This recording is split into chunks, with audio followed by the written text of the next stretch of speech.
ओम श्री गणेशाय नमः। ओम बुद्ध देवाय नमः। प्रिय श्रोताओं, आज बुधवार के दिन सुनिए बुधवार व्रत की संपूर्ण कथा। एक समय की बात है, भगवान श्री विष्णु का विवाह देवी लक्ष्मी जी के साथ निश्चित हो गया। विवाह की तैयारियां होने लगी। सभी देवताओं को निमंत्रण भेजे गए, परंतु गणेश जी को अलग से निमंत्रण नहीं दिया गया। कारण जो भी रहा हो, अब भगवान विष्णु की बारात जाने का समय आ गया। सभी देवतागण अपनी अपनी पत्नियों के साथ विवाह समारोह में आए। उन सब ने देखा कि गणेश जी कहीं दिखाई नहीं दे रहे। तब वे आपस में चर्चा करने लगे कि क्या गणेश जी को न्योता नहीं दिया गया या फिर स्वयं गणेश जी नहीं आए हैं।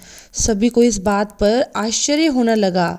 तभी सब ने विचार किया कि क्यों ना श्री विष्णु भगवान से ही इसका कारण पूछा जाए।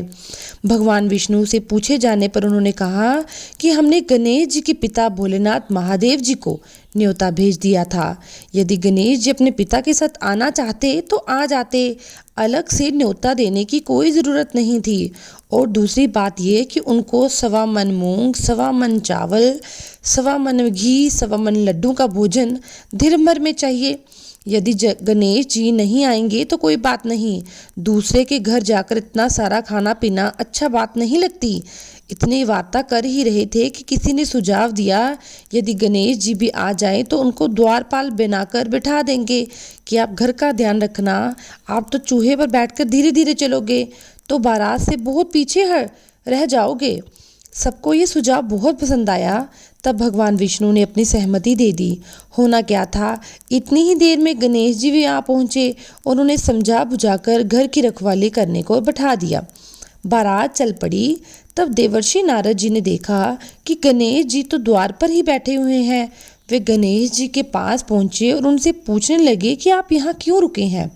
गणेश जी ने बताया कि विष्णु भगवान ने मेरा बड़ा अपमान किया है। नारद जी ने कहा, आप अपनी मूषक सेना को आगे भेज दें तो वह रास्ता खो देगी, जिससे उनके वाहन धरती में घस जाएंगे। तब तो उन्हें आपको सम्मान पूर्वक बुलाना ही पड़ेगा। अब तो गणेश जी ने अपनी मूषक सेना जल्दी से आगे भेज दी और सेना ने जमीन पोली कर दी। उधर जब बारात वहां से निकली तो रथों के पहिए धरती में फंस गए। सब लाख कोशिश करने लगे परंतु पहिए ना निकले। सभी ने अपने अपने उपाय कर लिए किंतु पहिए तो निकले ही नहीं, बल्कि जगह जगह से टूट गए। किसी को समझ नहीं आ रहा था कि क्या किया जाए। तभी देवर्षि नारद जी वहां पहुंचकर कहने लगे कि आप लोगों ने गणेश भगवान का अपमान किया है। यदि उन्हें मना कर लाया जाए तो आपका कार्य सिद्ध हो सकता है और ये संकट भी टल सकता है। तब भगवान शंकर ने अपना दूत नंदी को भेजा और वे गणेश भगवान को लेके आए। फिर गणेश जी का आदर सम्मान के साथ पूजन किया। तब कहीं रथ के पहिए बाहर निकले।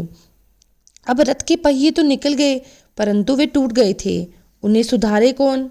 पास ही के खेत में एक खाती काम कर रहा था। उसे बुलाया गया। खाती अपना काम करने से पहले ओम श्री गणेशाय नमः कहकर गणेश जी की वंदना मन ही मन करने लगा। देखते ही देखते खाती ने सभी पहिए ठीक कर दिए। तब खाती कहने लगा, हे देवताओं, आपने सर्वप्रथम गणेश जी को नहीं मनाया होगा, ना ही उनकी पूजा की होगी, इसलिए तो आपके ऊपर ये इतना बड़ा संकट आ गया।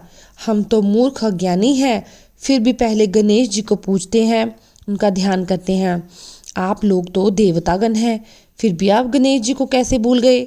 अब आप लोग भगवान श्री गणेश जी की जय जयकार बोलकर सब अपने काम करें तो आपके सारे काम बन जाएंगे, कोई संकट नहीं आएगा।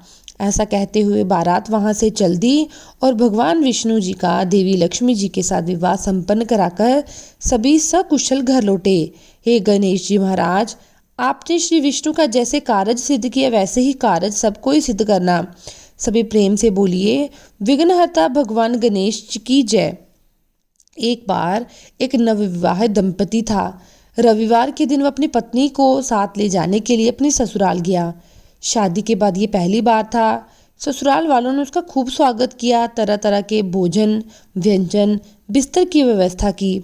उसकी पत्नी की सहेलियों ने बड़ा मजाक किया और बातचीत का आनंद लिया। अपनी पत्नी के छोटे भाई बहनों द्वारा दी गई मेहमान नवाजी का आनंद लेते हुए बाहरी दुनिया को वो भूल गया। सोमवार और मंगलवार उसने अन्य कार्यों में बिताए।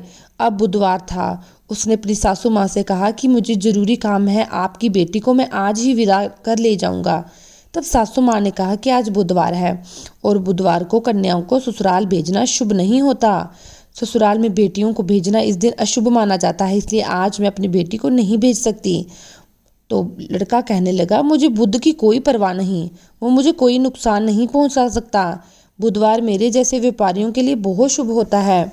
दामाद ने कहा, मुझे घर पर जरूरी काम है। सासू माँ और ससुर ने दामाद को बड़ा समझाया, लेकिन दामाद अपने जिद पर अड़ गया। वह कहने लगा कि मैं बुधवार ही अपनी पत्नी को लेकर अपने घर जाऊंगा। ससुराल वालों ने उसका मिजाज भांप लिया और बेटी को उसके साथ भेजने के लिए मजबूर होना पड़ा। जब दंपति एक रथ का इंतजाम किया और दोनों उस रथ में बैठकर कस्बे में पहुंचे तो लड़की को बड़ी प्यास लगी। उसने लड़के से कहा, मुझे बड़ी प्यास लगी है, मेरे लिए पानी लेके आए कृपया। पति मान गया और कस्बे की ओर चल पड़ा। उसके पति से मिलता जुलता एक और युवक उसके लिए पानी लेकर आया। लड़की दोनों में कोई फर्क नहीं कर पाई। उसने उसे अपना पति समझ लिया और खूब बातें की। इसी बीच में उसका असली पति वहां आ गया और अपनी पत्नी को किसी और से बातें करते मजाक करते देखकर वह हैरान रह गया। वह उसके इस व्यवहार से नाराज हो गया। पत्नी भी अपने पति जैसे दिखने वाले दूसरे व्यक्ति के हाथ में पानी का घड़ा लिए देखकर हैरान रह गई। इतने ही देर में दोनों एक जैसी शक्ल वाले पुरुष आपस में झगड़ा करने लगे। उस महिला को अपनी पत्नी बताने लगे। संयोग से कोतवाल वहां पर आ गया और वह सारा मामला जानना चाहता था। उसने महिला से पूछा, तुम्हारा असली पति कौन है, तुम ही बताओ। महिला ने कहा, मैं तो खुद दुविधा में पड़ गई हूँ, ये दोनों तो एक दूसरे की तरह दिखते हैं। असली पति अब बहुत दुख हुआ।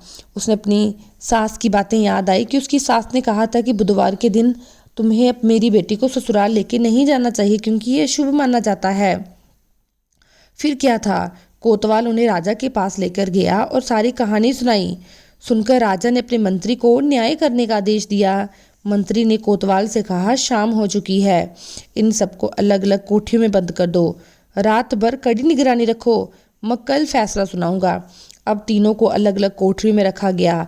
रात का घना कोठर था, पहरेदार गहरी नींद में सो रहे थे। असली पति बहुत बेचैन था, उसे पछतावा हो रहा था। उसने बड़े जोर से कहा, मैं अहंकार और ससुराल वालों की अवज्ञा के कारण ही ये दुख भोग रहा हूँ। हे बुद्धदेव, हे भगवान, मुझे इस बार क्षमा करें। पहरेदार उसकी सारी बातें सुन रहे थे। अगली सुबह मंत्री ने पहरेदारों को बुलाया। पहरेदारों ने उन दोनों युवकों से एक युवक के व्यवहार के बारे में बताया। मंत्री ने कहा, जिस व्यक्ति को रात भर बेचैनी रही वही इस महिला का असली पति है, उसकी पत्नी को उसे सौंप दिया जाए। वहीं दूसरा पुरुष जो रात भर चैन से सोता रहा वह असली पति नहीं है। अब इस प्रकार से इन दोनों पति पत्नी को कोठरी से बाहर कर दिया गया। सम्मान पूर्वक उन्हें विदा किया गया। पहरेदार जब दूसरे युवक के पास गए तो बाहर से ताला लगा होने के बावजूद उसकी कोठरी भीतर से खाली थी। उन्हें ये बात जाकर मंत्री को बताई। मंत्री जानकर हैरान हो गया कि कोठरी के बाहर ताला होने के बाद भी अंदर कोई व्यक्ति नहीं।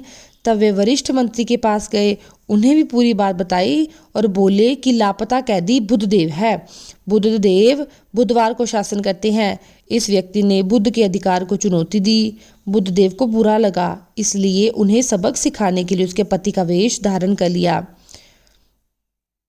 इस प्रकार बुधवार के दिन अगर आप व्रत रखते हैं तो भी हमें कथा सुननी चाहिए। अगर बुधवार के दिन हम व्रत नहीं भी रखते तो भी हमें कथा सुननी चाहिए, ताकि भगवान गणेश जी की कृपा हम सब पर इस तरह बरसती रहे और भगवान गणेश आप लोगों के घर में सुख शांति समृद्धि का वास करें।